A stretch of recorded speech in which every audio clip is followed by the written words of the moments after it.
ठीक है, हम देख रहे हैं कि परमेश्वर दोषी नहीं है और परमेश्वर आपके जीवन में समस्याओं को लेकर नहीं आने वाला है। और जब मैं पिछली बार यहाँ पर था तो अय्यूब की किताब से बताया क्या इसके कारण कोई गड़बड़ी में आया है। ईमानदार होइए, कोई बात नहीं है। मैं जानता था आप इसमें गड़बड़ी में आए, जिस तरह से आपने जवाब दिया है सच में इसे समझ नहीं पाए थे। मैं और क्या कह सकता हूँ। कुछ लोगों के लिए ये कहना तो बहुत ही अजीब लगता है। वो कहते हैं मुझे सच में इसके बारे में पता नहीं, और सच में अच्छा है कि एक बक्से में डाल दें और इसे दूर कर दें ताकि इसे वापस देखने की जरूरत न पड़े। कि मैं विश्वास नहीं करता कि अय्यूब की किताब सामान्य रूप में विवरण देती है, और ये यहाँ पर बस इसीलिए है ये जान ले कि आप सब कुछ नहीं जानते हैं, और इसलिए तुरंत परमेश्वर पर दोष न लगाएं, प्रभु पर दोष न लगाएं। और आप निश्चय ऐसी परिस्थिति में आएंगे जहां पर लोगों ने सब कुछ किया है, वो तो विश्वास कर रहे, डटकर खड़े रहे हैं, लेकिन कुछ भी काम नहीं कर रहा है। आप ऐसी बातों में आएंगे, अगर आप इसमें नहीं आए हैं तो बस इसलिए कि आपने बहुत से लोगों की सेवा नहीं की है। और खैर, मैंने ओरल रॉबर्ट से बातें की थी उनकी मृत्यु के कुछ महीनों पहले, और हम ऐसे बहुत से सेवक उनके घर में गए थे, और उन्होंने हर एक सेवक को वहां पर मौका दिया कि उनसे सवाल पूछे और वो उनके लिए प्रार्थना करें। और मैंने उनसे कहा मैं चंगाई के और प्रकटीकरण को देखना चाहता हूँ, और मैंने चाहा आप मुझ पर हाथ रखिए। उन्होंने हाथ रखा, लेकिन उसके पहले उन्होंने कहा कि आप पास्टर हैं। मैंने कहा नहीं, मैं यात्रा करके प्रचार करता हूँ। तो उन्होंने कहा अच्छी बात है, अगर आप पास्टर हैं तो ज़्यादा चमत्कार नहीं देख पाएंगे।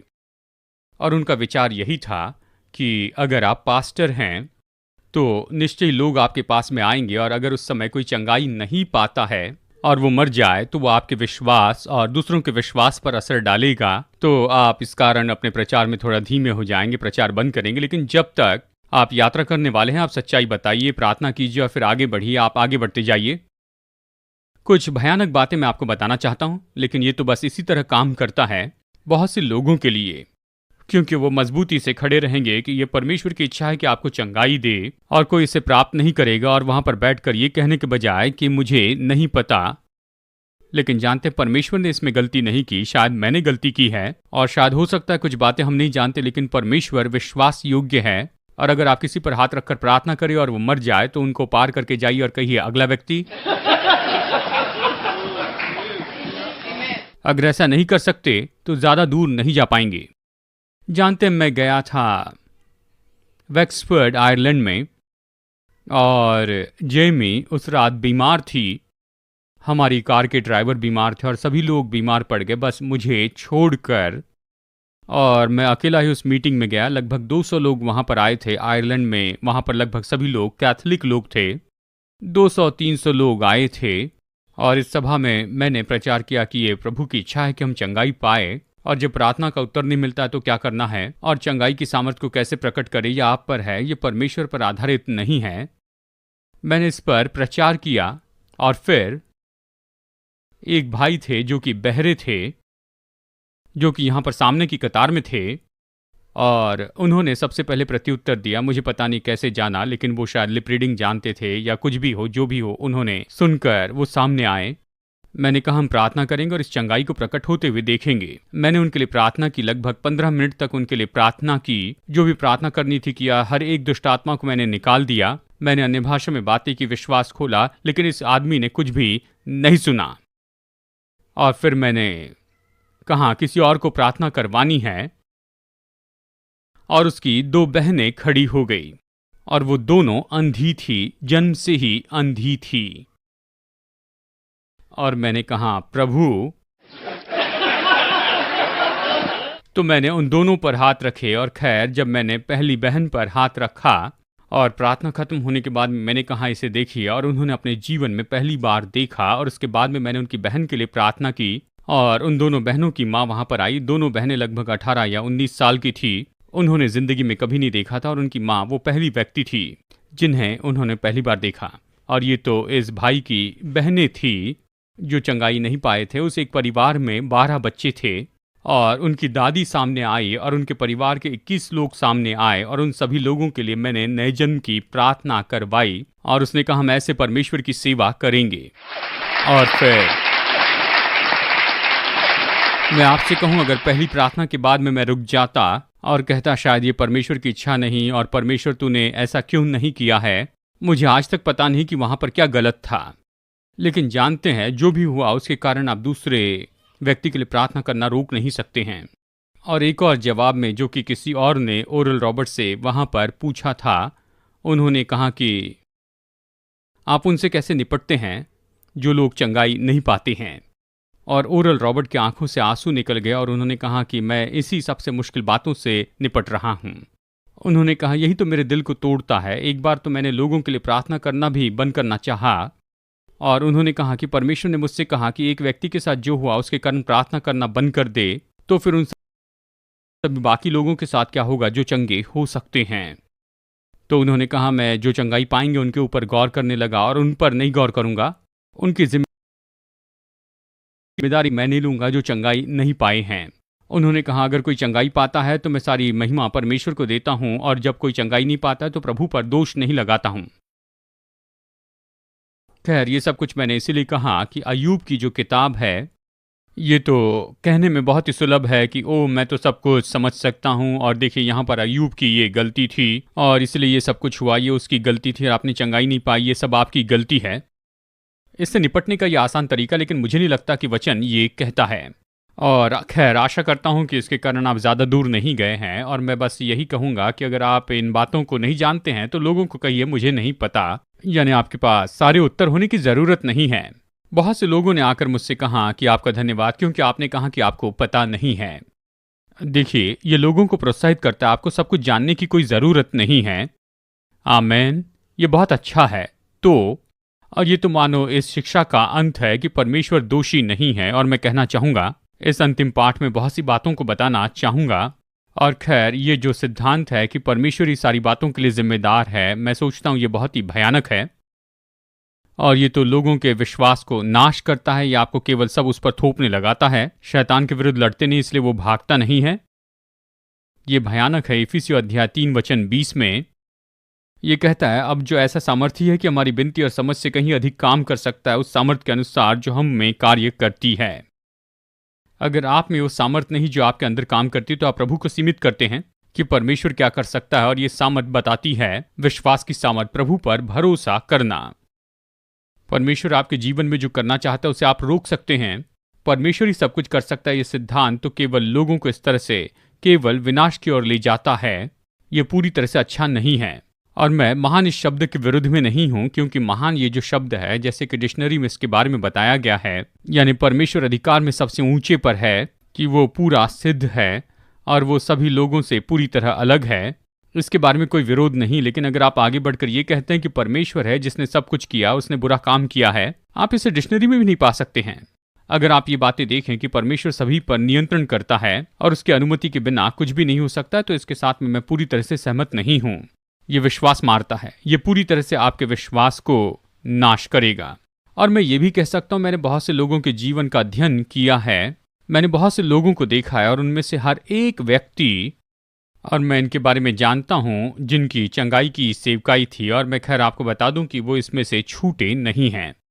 हर एक व्यक्ति ये विश्वास करता है कि परमेश्वर की इच्छा है कि हमें चंगाई दे, और जब ये नहीं होता है तो इसका मतलब ये नहीं कि परमेश्वर ने इस व्यक्ति को बीमार होने के लिए बुलाया है, जिसके कारण ये हुआ। वो सब ये जानते हैं कि ये परमेश्वर की इच्छा है जो इस व्यक्ति में है, और खैर वो प्रकट नहीं हुआ। इसका मतलब ये नहीं कि परमेश्वर की इच्छा वहां पर नहीं है कि वो चंगाई पाए, लेकिन जो दुष्टात्मा का हमला है, हमारी ओर से विश्वास की कमी है, या जो कुछ भी हम बोते हैं वही काटते हैं। लोग पीछे के द्वार से दुष्टात्मा को निकालते, लेकिन सामने के दरवाजे और खिड़कियां पूरी तरह खोल कर रखते हैं। अपनी जीवन शैली के द्वारा वो उसे फिर से भीतर न्योता देते हैं, और इसके लिए बहुत से दूसरे कारण। लेकिन परमेश्वर इन सारी परेशानी को नहीं भेजता है। और देखिए, ये तो महान सिद्धांत है उन लोगों के लिए जो महान चमत्कारों को देखते हैं, जबकि दूसरी ओर आप उन लोगों को देखते हैं जो विश्वास करते हैं कि परमेश्वर की ये सारी इच्छा है, और वो शायद किसी समय चमत्कार होते हुए देखे। यानी अक्सर कई बार आप कुछ बातों को होते हुए देखते हैं, यानी आप इन बातों को होते देखेंगे, लेकिन ये तो हमेशा बनी रहने वाली बात नहीं है। आप उनके जीवन में बहुत चमत्कार नहीं देखेंगे जो ये विश्वास करते हैं कि परमेश्वर ही सब कुछ करता है।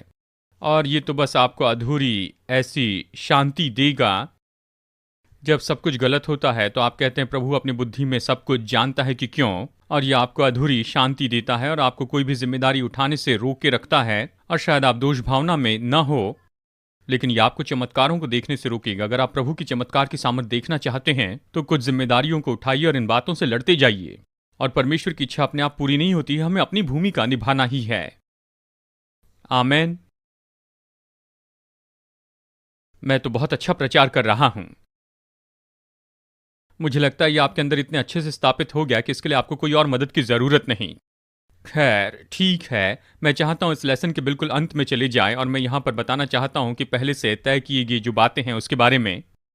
और मैंने यहां पर इस पेज के बिल्कुल नीचे में पहले से तय किए गए बात पर कुछ लिखा हुआ है। और ये जो शब्द है कि पहले से सब कुछ तय किया गया है, निश्चित किया गया है, ये ग्रीक शब्द से आता है जिसका मैं उच्चारण करना नहीं चाहूंगा, लेकिन इसका अर्थ है कि ये तो पहले से ही तय किया गया कि उसे सीमित कर दे।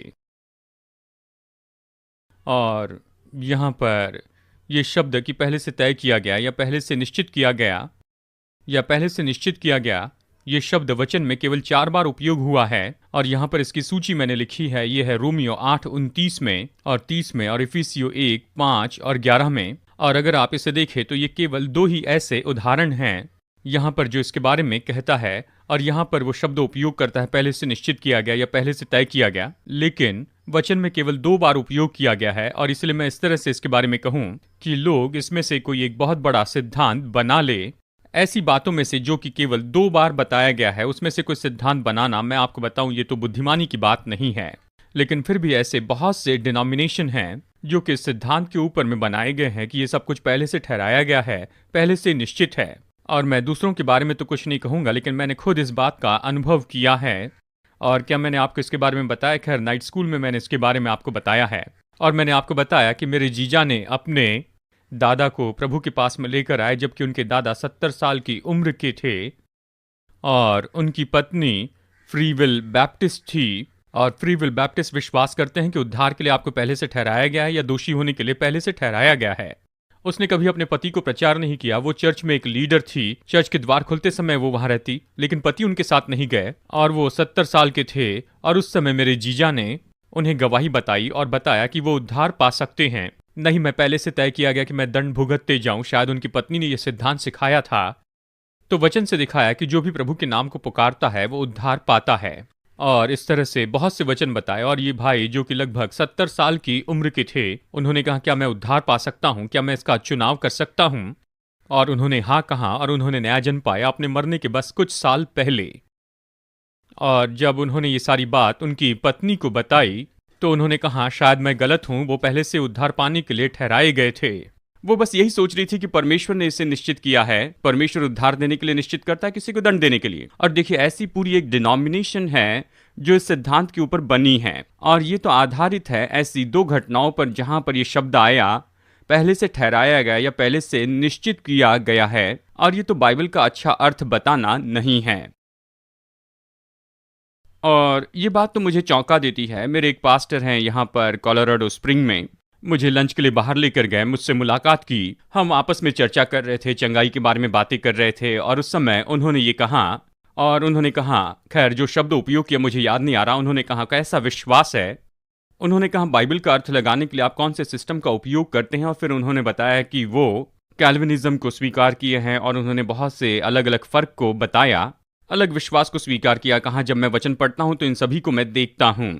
उन्होंने कहा आप कौन सा सिस्टम उपयोग करते हैं? और मैंने कहा मैं किसी सिस्टम का उपयोग नहीं करता। ये ऐसा नहीं कि यहाँ पर एक डॉक्टरिन है जिस पर मैं विश्वास करता हूँ, उसको स्वीकार करता हूँ और फिर वहां जाकर बाइबल पढ़ूँ और कोशिश करूँ कि ये इस सिद्धांत के साथ में कैसे जचती हैं। मेरे पास ऐसे कोई सिद्धांत नहीं है। मैं बस बाइबल में जाता हूँ, अगर बाइबल में लिखा है तो ठीक है, अगर ऐसा नहीं है तो मैं अपने विश्वास को बदलूंगा। और वो पूरी तरह चौंक गए। यानी देखिए, वो तो पास्टर हैं यहाँ पर कोलोराडो स्प्रिंग में, हजार लोगों के, वो चौंक गए। मैंने कभी नहीं सुना कि कोई बाइबल इस तरह से पढ़ता है। मैंने कहा कोई दूसरे तरीके से इसे क्यों पढ़ना चाहेगा? लेकिन वो सेमेटरी में यही तो सिखाते हैं, सेमिनरी में आप वहां पर जाते हैं और वो आपको ये बातें सिखाते हैं। एक बात वो सिखाते हैं, ये कहते हैं कि परमेश्वर महान है, वो सब पर नियंत्रण करता है। फिर बाइबल में जाकर ऐसे वचन निकालते हैं जो इस बात के साथ में सहमत होते हैं कि परमेश्वर सब कुछ जानता है और उसके ज्ञान के बिना कुछ भी नहीं हो सकता है। और वो इन सारी बातों से होकर जाते हैं कि परमेश्वर सर्वशक्तिमान है, सर्वज्ञानी है, और परमेश्वर के बारे में सारे सिद्धांतों को स्थापित करते हैं और फिर उसके बाद में बाइबल में जाते हैं, उसे देखने के लिए वचनों को निकालते हैं।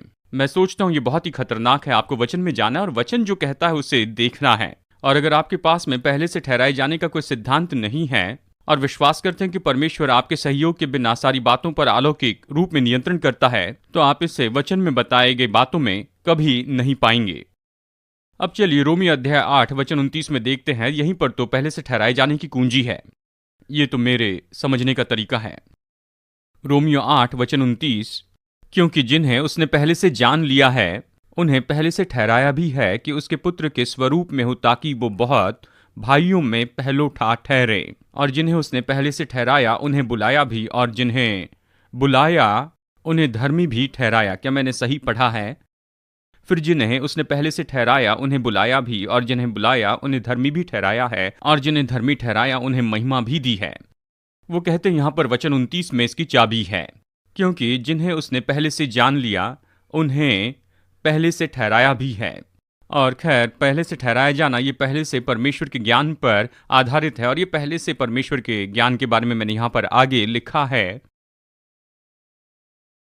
कि पहले से जान लिया ये तो केवल वचन में एक ही बार उपयोग किया गया है। पहले से जाना ये शब्द तो केवल वचन में एक बार ही उपयोग किया गया है, और पहले से जान लिया था ये शब्द केवल 2 बार उपयोग किया गया है। और इसका मतलब यही है, पहले से जान लिया, इसका मतलब बस यही है कि परमेश्वर इन सारी बातों को पहले से जानता है, और परमेश्वर में ये योग्यता है कि ये सब कुछ होने के पहले उन्हें देख सकता है। और एक ऐसी घटना है जहां पर उसने जोसाया को बुलाया नाम लेकर। उसने ये कहा कि जोसाया का जन्म होगा और वो आकर खोदेगा और इन हड्डियों को निकालेगा, इन भविष्यवक्ताओं की, झूठे भविष्यवक्ताओं की, और बेथेल के जो दुष्ट आत्मा के ईश्वर है उन्हें उससे बलिदान करेगा। और देखिए, मुझे लगता है कि लगभग जोसे के जन्म के 310 साल पहले ये कहा, यहाँ पर परमेश्वर ने भविष्यवाणी में उसका नाम भी लिया, और ये कहता है कि वो तो उन हड्डियों को खोद कर निकालेगा और उस वेदी पर जलाएगा जो कि उन्होंने बनाई थी।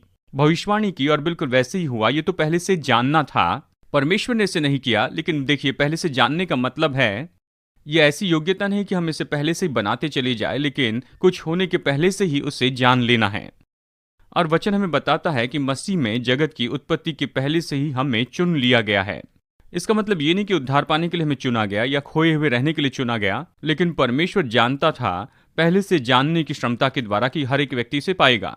इब्रानियों अध्याय 1 वचन 14 में ये स्वर्गदूतों के बारे में कहता है, और परमेश्वर कहता है कि सारे स्वर्गदूत तो सेवा करने वाली आत्माएं हैं।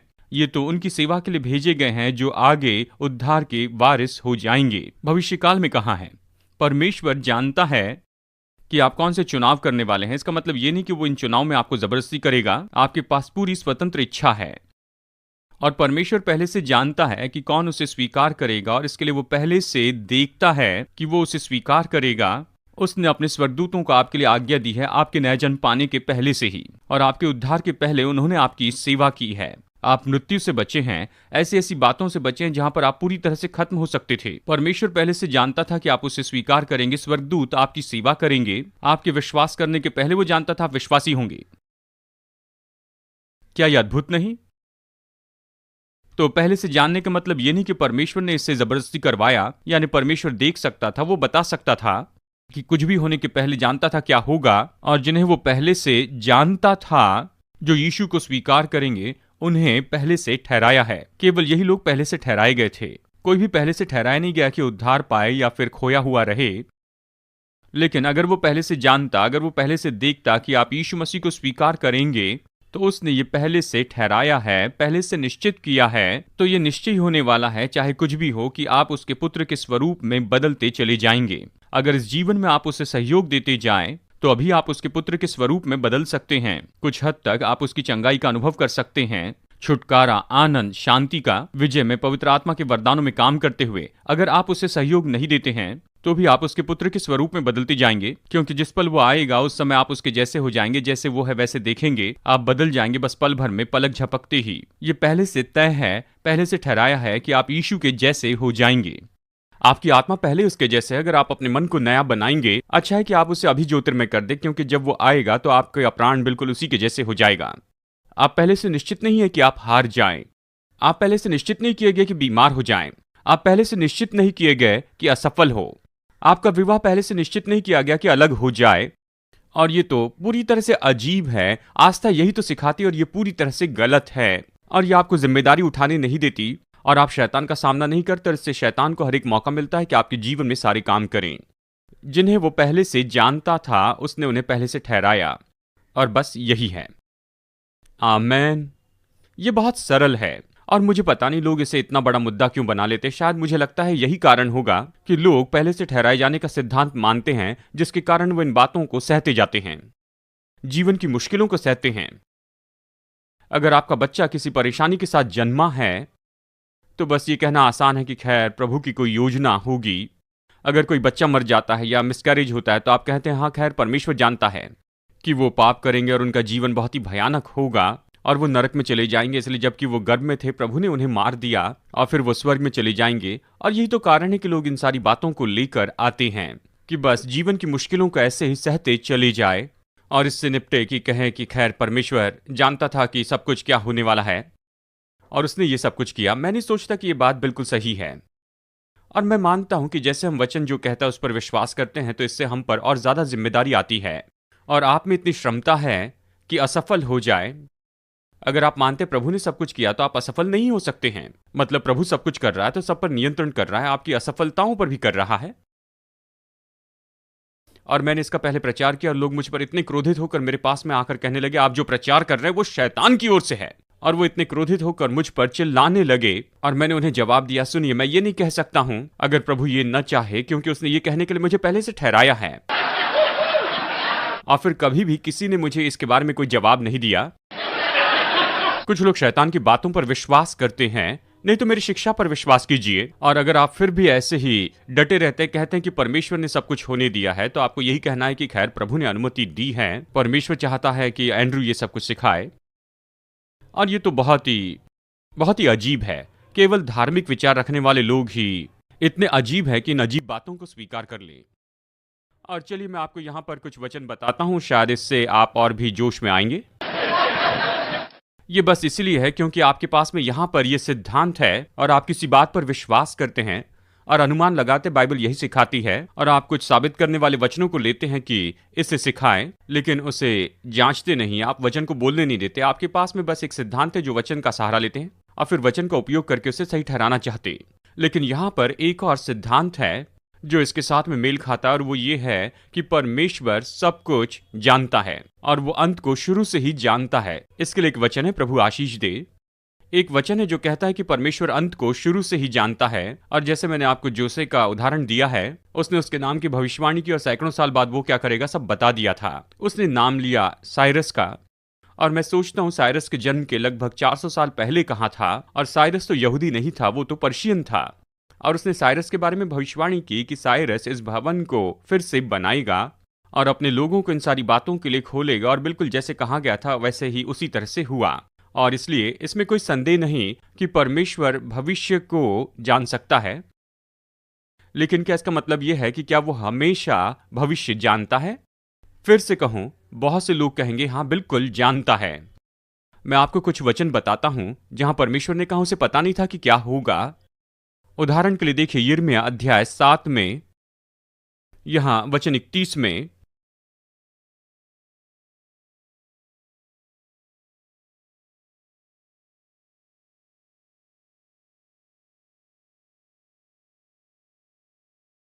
यिर्मयाह अध्याय 7 वचन 31, वो लोगों को मूर्ति पूजा और उन्होंने जो भयानक काम किया उसके लिए डांट रहा है। और यहां पर एक भयानक बात बताई गई है जो इसराइलियों ने की थी। और उन्होंने हिनोम वंशियों की तराई में तोपेत नामक ऊंचे स्थान बनाकर अपने बेटे बेटियों को आग में जलाया है। यानी उन्होंने उन्हें आग में जलाया। ये इस तरह से बताता है कि बलिदान किए, यानी मनुष्य का बलिदान वहां पर चढ़ाया।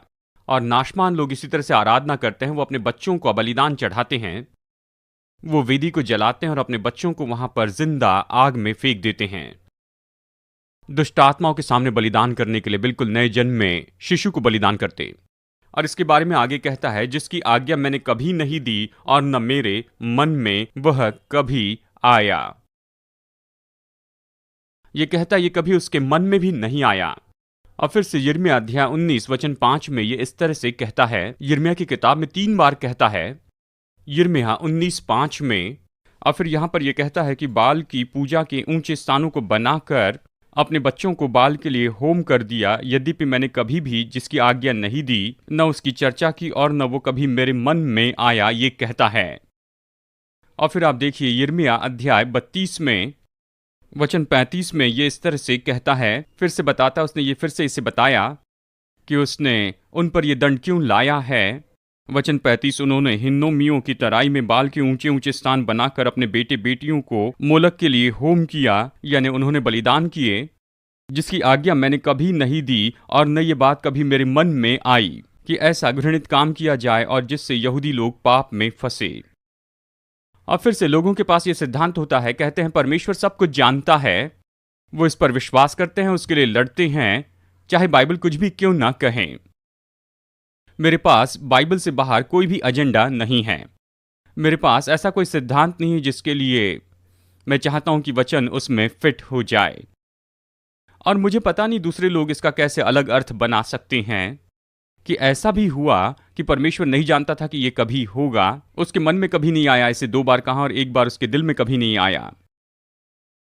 तो क्या इसका मतलब यह है कि परमेश्वर सीमित है? खैर, उसने दिखाया कि वो भविष्य का अनुमान लगा सकता है, सैकड़ों साल पहले ही बताया। और यहां तक कि मैं सोचता हूं, ये मेरे विचारधारा, और मैं नहीं कहता कि ये बिल्कुल सटीक ही होगी। परमेश्वर ने हमसे कहा कि हम ऐसी बातों के बारे में सोचे जो अच्छी है, सच्ची है, शुद्ध है, जिसमें स्तुति है, इन बातों पर सोचते जाए। परमेश्वर ने यही निर्देश दिए। रोमियो 16:19 में वो कहता है, जो भली बातें उसके लिए बुद्धिमान हो जाएं और बुराई के लिए चतुर हो जाएं। तो मैं विश्वास करता हूं कि परमेश्वर हमसे बस यही कहता है। मुझे नहीं लगता है कि परमेश्वर ऐसे ही बैठकर हर एक ऐसे दुष्ट के बुरे कामों के बारे में सोचते नहीं जाता है। मैं जानता हूं कि उसके पास में ये करने की क्षमता है, लेकिन वो अच्छी बातों के बारे में सोचता है। मैं मानता हूं कि वो ये कर सकता है, लेकिन मुझे नहीं लगता कि उसे ये करना पसंद आता है। यानी वो कभी इस तरह से बैठता नहीं, और ना ही कभी लोगों को वो देखता है, अपने लोगों को, कि वो अपने बच्चे दुष्टात्माओं के सामने मनुष्य का बलिदान चढ़ा रहे हैं। क्या इसका मतलब यह है कि वो ये नहीं कर सकता था? और खैर, एक और प्रकटीकरण हमें ये बताता है कि परमेश्वर में ये सब कुछ करने की योग्यता थी, लेकिन इसका कुछ भी कारण हो, उसने इसे कभी नहीं किया। उसने कहा इसके मन में कभी नहीं आया। हाँ, आप पूछिए, क्या ये संभव है कि परमेश्वर मनुष्य के रूप में यहाँ पर पृथ्वी पर आए और लोगों से बातें करें? मैं इसी के बारे में बताने वाला था। उदाहरण के लिए उत्पत्ति अध्याय 18 में हम देखते हैं कि 3 पुरुष अब्राहम के पास में आते हैं और एक के बारे में कहा कि वो प्रभु था, और बहुत से लोग विश्वास करते हैं कि ये तो यीशु का अवतार लेने के पहले का रूप था, यीशु का प्रकटीकरण था। और यहाँ पर उन्होंने अब्राहम को बताया कि उसे संतान होगी, अगले साल उसे संतान होगी। और फिर कहता है कि परमेश्वर अब्राहम के सामने खड़ा हुआ और 2 स्वर्गदूत सदोम और अमोरा को चले गए, और परमेश्वर ने अब्राहम से कहा कि ये वहां पर जा रहे हैं कि देखे कि जो खबर मैंने उनके बारे में सुनी है क्या वो सही है, और अगर ये खबर सही है तो वो सदोम और अमोरा को नाश कर देंगे। और फिर आगे ये कहता है अगर ऐसा नहीं तो मैं जान लूंगा। ये ऐसे सुनाई देता है कि परमेश्वर खुद इसे जांच के देखता है कि देखे। तो ये कैसे कह सकते वो सब कुछ जानता है? ये कैसे सही हो सकता है जब उसने आकर कहा आदम तू कहां पर है? और बहुत से लोग तुरंत कहते हैं ये अजीब सा सवाल था, वो सब कुछ जानता था, आदम के बारे में सब कुछ जानता था, वो वहां पर था, आदम के बारे में सब जाना। लेकिन ये ऐसे दिखाई देता है कि आदम के बारे में कुछ नहीं जानता था। क्या इसका मतलब यह है कि वो परमेश्वर नहीं है? मैं सोचता हूं उसके अंदर सब कुछ जानने की योग्यता है, लेकिन मुझे नहीं लगता कि वो सब काम में लेकर आता है। और खैर, हमारी सीमित समझ वाले लोगों के लिए इसे समझना बहुत मुश्किल होता है। और मैं ये नहीं कह रहा कि मेरे पास सारा ज्ञान है, और कहीं अगर मैं परमेश्वर की जगह होता और आपके बारे में सब कुछ मैं जानता, तो मैं जानता कि आप सच में क्या करने वाले हैं अभी इस समय से लेकर आपके मरने के समय तक, तो आपके साथ के मेरे संबंध पर यह कैसे प्रभाव डालता। मैं कल्पना भी नहीं कर सकता कि आप ऐसे संबंध रख सकते हैं जहां पर आप जानते हैं कि जो कुछ भी होने वाला है।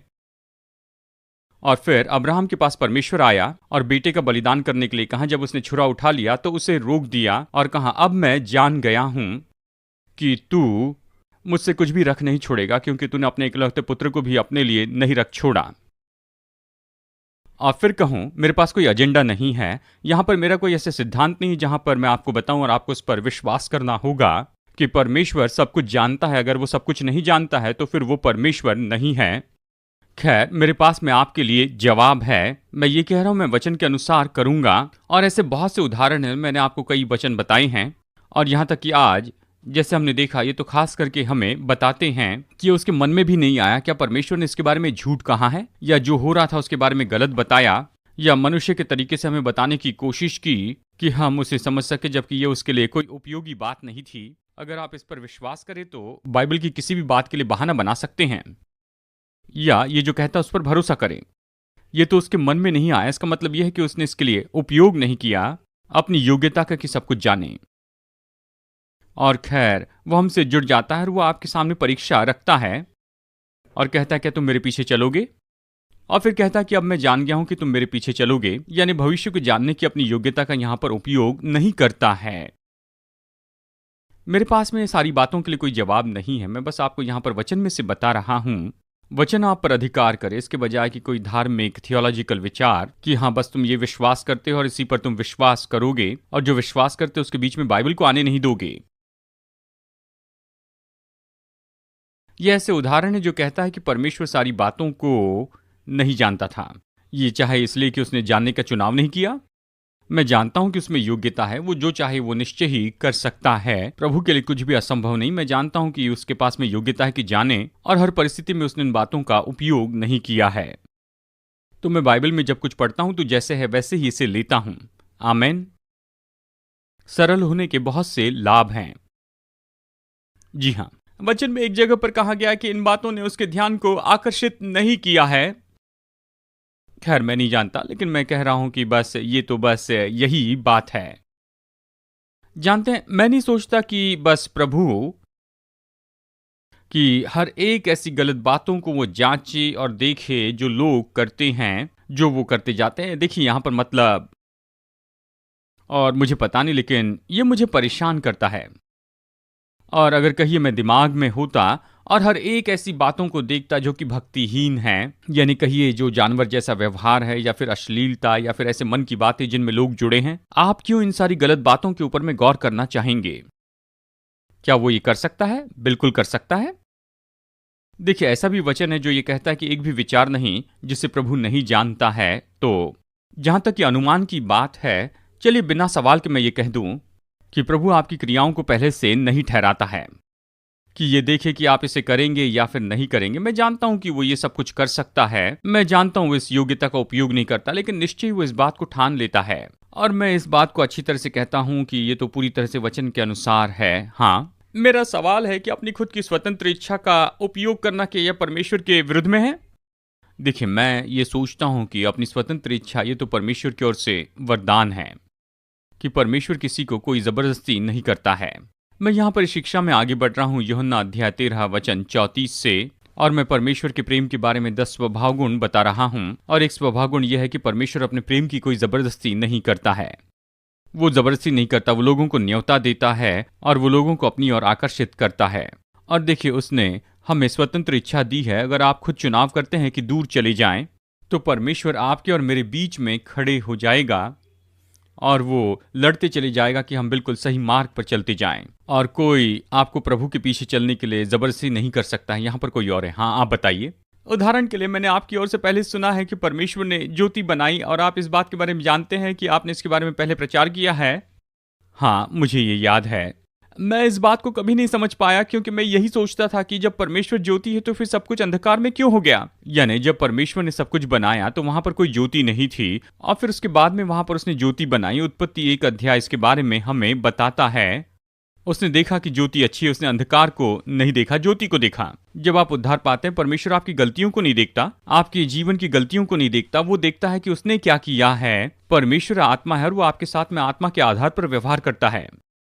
और फिर कहूं, खैर मैं थियोलॉजिकल रूप में आपको नहीं बता सकता हूं कि ये सब कुछ क्या है। मैं बस यही कहूंगा कि वचन में कुछ अलग बात है जो कि धार्मिक थियोलॉजी में हम नहीं देखते हैं, और थियोलॉजी के बजाय बाइबल जो कहती है उसका मैं अनुकरण करूंगा। हाँ बताइए। मेरा सवाल यही है कि कई बार परमेश्वर ऐसा करता है कि वो हमारे मन की कठोरता के कारण हमें ये सारे काम करने देता है जो कि वचन में नहीं है। और वो ये भी कहता है कि मनुष्य के मन की कठोरता के कारण उसने इसे करने दिया। मरकुस 10 कहता है और भी पत्नियां रखने की अनुमति दी, जबकि ये उसकी इच्छा नहीं थी। बहुत सी बातें हैं जिसे प्रभु ने अनदेखा किया। उसने हम पर अपनी दया और अनुग्रह किया और हमारे पापों को हमारे ऊपर नहीं लादा है।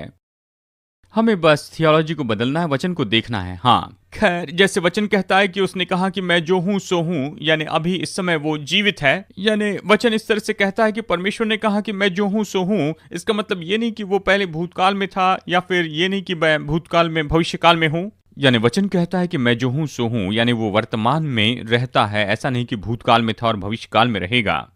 और ये मेरे सामने एक और सवाल लेकर आता है, और मैंने लोगों को ये कहते हुए सुना है कि समय का परमेश्वर के साथ में कोई संबंध नहीं है और परमेश्वर समय के अनुसार काम नहीं करता। और ये तो मनुष्य की बातें हैं, और परमेश्वर अनंत काल का भूतकाल तो उसके लिए वर्तमान काल है, अनंत काल का भविष्य तो उसके लिए वर्तमान काल है। लेकिन वचन के द्वारा इसे जांच नहीं सकते। शायद ये सही बात हो, और ये तो अच्छी बात है। मैं ये नहीं कह रहा कि ऐसी बात नहीं, लेकिन मैं ये कह रहा हूं कि इसके आधार पर हम कोई सिद्धांत नहीं बना सकते हैं, जबकि हम किसी वचन में इसे जांच नहीं सकते। बस एक ही वचन जो मैंने देखा है और लोग इसे सही ठहराना चाहते हैं, प्रकाशित वाक्य 11 है, शायद ये 10 या 11 में है, जहां स्वर्गदूत खड़े होता है, अपने हाथ उठाकर कहता है कि फिर कोई समय नहीं रहेगा। और लोग कहते हैं देखिए, अनंत काल में समय नाम की कोई बात नहीं है। ये इस तरह से नहीं कहता है। अगर इसके संदर्भ में पढ़े तो यहाँ पर ये कहता है कि तुरही फूंकी जाएगी और सारी मोहर खोली जाएगी, और फिर अंत में स्वर्गदूत कहता है और फिर अब समय नहीं रहा, कि यानी ये तो पुराने तरीके से कहना है कि अब समय खत्म हुआ। ये तो समय है कि यीशु प्रकट हो जाए, और यहाँ पर ये नहीं कह रहा है कि अभी कोई समय नहीं रहा, क्योंकि देखिए उसके बाद में भी वो तो समय के बारे में ही कह रहा है। यानी ऐसे कोई दर्शाने वाली बात नहीं कि अनंत काल में कोई समय नहीं होगा। ये तो इस तरह से कहना है कि समय खत्म हो गया है, अभी प्रभु के वापस आने के लिए कोई समय बाकी नहीं रहा है, अभी प्रभु वापस आने वाला है। और लोग इसे वचन के संदर्भ से बाहर लेकर जाते हैं, इस पर एक सिद्धांत बना देते हैं कि समय नाम की कोई बात ही नहीं। और ये शायद सच हो सकता है, मुझे पता नहीं। मैं यहाँ पर किसी अनुमान के ऊपर सिद्धांत नहीं बना सकता हूँ। वचन जो कि संदर्भ से बाहर निकाले गए हैं, ये तो उनके लिए जो उद्देश्य था, उन सारे उद्देश्यों को पूरी तरह से नाश करना ही है। और कुछ भी हो, हमें निश्चित करना है कि आपका सिद्धांत परमेश्वर के वचन पर आधारित हो और यहाँ की किसी बात पर न हो। और फिर आप वचन में जाकर देखने की कोशिश करते हैं कि ऐसा वचन मिले जिसके कारण आपके विश्वास को मजबूती मिले। आमेन। हाँ, आप पूछिए। देखिए, अब बाइबल में इस तरह से कहा गया है कि परमेश्वर ने ही सबको बनाया है। यानी ये जो गूंगे या बहरे या अंधे जो लोग हैं, क्या इन सभी को इस दशा में परमेश्वर ने ही बनाया है? ये कहता है कि उसने उन्हें बनाया, ये नहीं कि गूंगे और बहरे बनाया, वो उन्हें बनाता है। मैं विश्वास करता हूं कि इसके लिए एक वचन है। मैं सोचता हूं शायद ये यशायाह अध्याय 54 से है, जहां ये कहता है कि मैंने व्यर्थ बातों को बनाया है ताकि इन्हें पूरी तरह से नाश कर दूं। और वो बस यही कह रहा है कि मैंने इन सभी लोगों को बनाया है जो लोग नाश हो रहे हैं। अगर मैंने उन्हें बनाया तो मैं उनसे उत्तम हूं और मैं उनके साथ में व्यवहार कर सकता हूं। अगले वचन में कहता है, जो भी हथियार तुम्हारे विरुद्ध में बनाया गया वो कभी सफल नहीं होगा, और जब भी वो तुम्हारे विरुद्ध में उठेगा तो तुम उसे दोषी ठहराओगे। यानी वो बस यही कह रहा है, मुझे परवाह नहीं है कि ये कुछ भी हो, चाहे ये हिटलर हो या फिर कोई व्यक्ति हो, मैंने उन्हें बनाया, मैं उनका सृष्टि करता हूँ, मैं उन्हें नीचे ला सकता हूँ, उन पर नियंत्रण कर सकता हूँ। इसका मतलब ये नहीं कि परमेश्वर ने हिटलर जैसे है वैसे उसे बनाया है, कि जो भी दुष्टता है उसी तरह से उसने बनाया है, लेकिन देखा जाए तो उसने सबको बनाया है।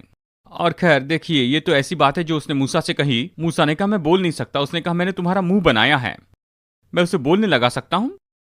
उसने लोगों के मुंह को इसलिए नहीं बनाया कि वो हकलाए या फिर ऐसे तुतलाए, लेकिन वो उन्हें बुलवाने लग सकता है अगर वो सहयोग दे तो। जी हाँ जी, मेरा सवाल बस यही है कि परमेश्वर भला है, और जो भी बदलाव हुआ है वो तो परमेश्वर ने मेरे जीवन में किया, और ये तो मेरे भलाई के लिए ही है। मैं बस यही कहना चाहता हूँ कि क्या परमेश्वर ने जो बदलाव लाया है, और ये प्रभु की इच्छा है कि मुझे आशीष दे, परमेश्वर भला है, इसमें कोई संदेह नहीं है। मुझे लगता है यहाँ पर मैंने बहुत से सवाल तैयार किए हैं। माफ कीजिए, मैंने आपको हिलाकर रख दिया, लेकिन जानते हैं अगर आप बाइबल कॉलेज में जा रहे हैं तो अच्छा है कि बाइबल को बोलने दे, इसके बजाय कि धार्मिक परंपराएं बोलती जाएं। ये कहता है रोमियो 3:4 में कि परमेश्वर सच्चा हो और हर मनुष्य झूठा हो। मैं कहता हूं कि परमेश्वर सच्चा हो और हर एक सिद्धांत झूठा ठहरे, परमेश्वर सच्चा और हर एक डिनोमिनेशन झूठी ठहरे। यानी परमेश्वर सच्चा ठहरे और जो भी आप सोचते हैं वो सारी बातें झूठी हो। आपको परमेश्वर के वचन के साथ में बने रहना है, ज्यादा दूरी तक ये आपके लिए बहुत ही अच्छा होगा। हाँ, आप कहिए। मेरा सवाल यही है कि जबकि पहले से ठहराया गया है, तो क्या हमारी मृत्यु का समय भी पहले से ठहराया गया है?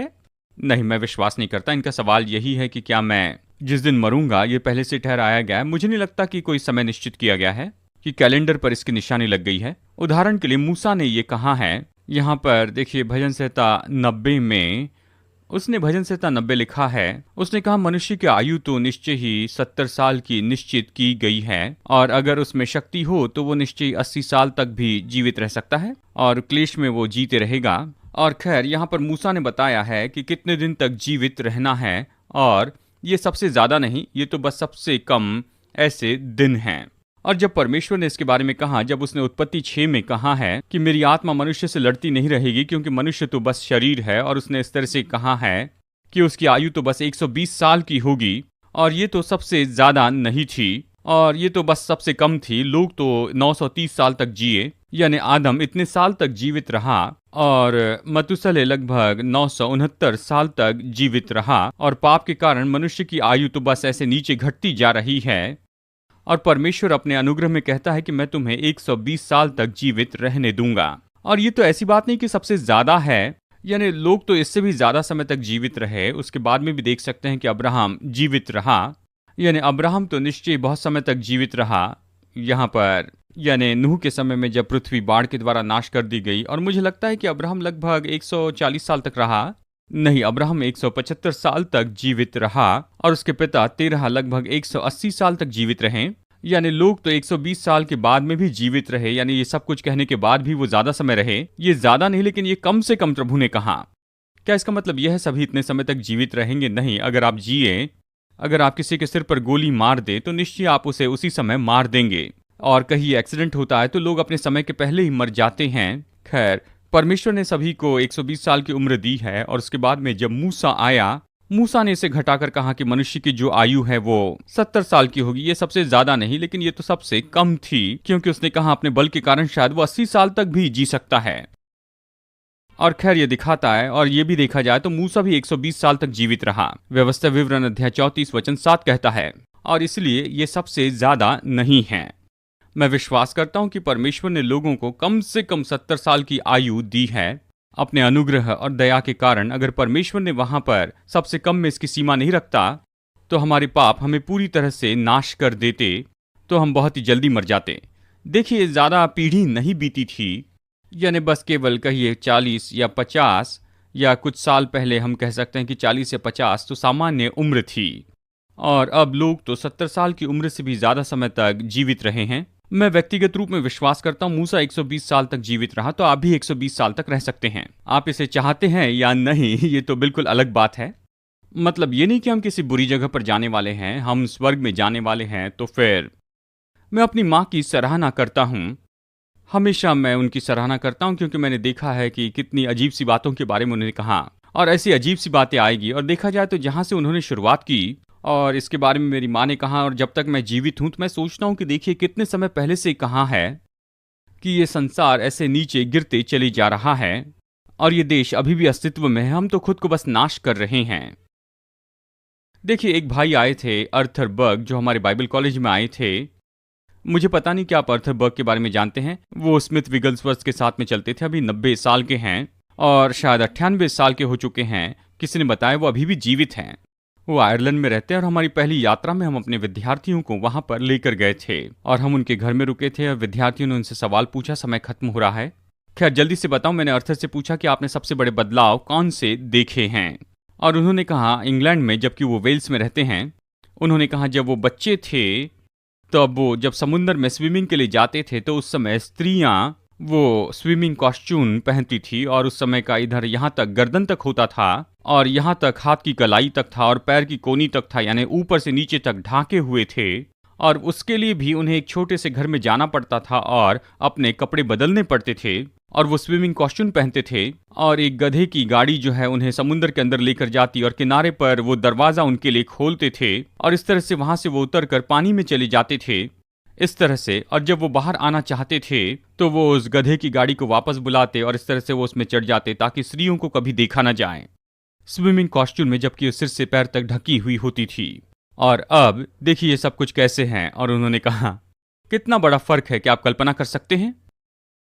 यानी मेरी माँ ने जो कहा, जो उन्होंने सोचा, जो कुछ भी सिखाया, ऐसी सभ्यता के साथ में और इतनी नैतिकता के साथ में, उनकी मृत्यु के समय तक सब कुछ बदल गया।